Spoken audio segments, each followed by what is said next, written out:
Hey everyone, today I'll be showing you how to paint just about anything you want in Clip Studio Paint. I'm using Clip Studio Paint Pro version 1.0, but these settings can be applied to 2.0 and the iPad version of Clip Studio Paint as well. They may just look a little different than my setup.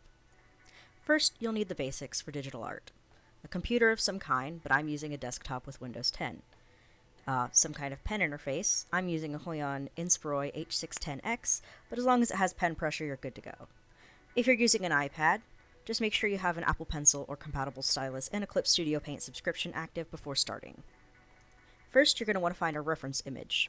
You can use things like Pinterest to source images to practice with, but if you want to print and sell your work, you're going to want to either take your own photos or utilize a royalty-free photo library like Pixabay.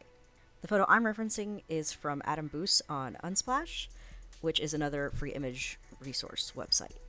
To set up your canvas, you're going to set it to A4 and 300 dpi to get a higher quality image if you want to choose to print and keep your digital painting to sell. If you want to save a time lapse like I did, tick the bottom left box to record your painting. To keep our reference image on the screen, we're going to want to go to the window and click Subview. To pull up the image we want to reference, we're going to open the folder and click your reference image from where you saved it. I could make an entire video on its own for just brushes, but primarily for this painting, I'm using the flat canvas brush from this pack. But I also recommend these two brushes for realistic painting effects. Additionally, I'm using the standard Clip Studio Paint Painterly Blender brush for blending my colors. To get started, you'll want to create a thumbnail sketch of the reference image. A thumbnail is just a small rough sketch to place all our objects on the screen. Some people do many thumbnails, but I prefer to play with my sketch until it looks right. Then I resize my sketch to fill the canvas. Using the layer page, I place a dark blue as my underpainting below the sketch, as it's the color of the background and the underlying tone of the image. Lay down your flat colors wherever you see them, mostly ignore the shadows, and go for where you see the biggest pops of color. For me, I've seen this saturated green, yellow, and candy apple red.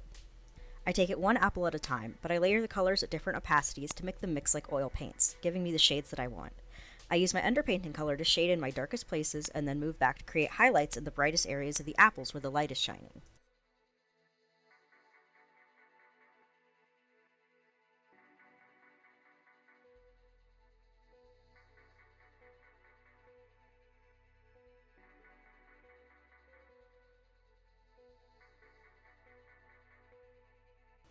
As a finishing touch, I use the lasso tool to select the background apples, leaving the foreground apples untouched, and I use the Gaussian blur effect to take the apples further back out of focus just to make it look more realistic to how the camera captured them. And that's it. Export your file as a PNG and you're good to go.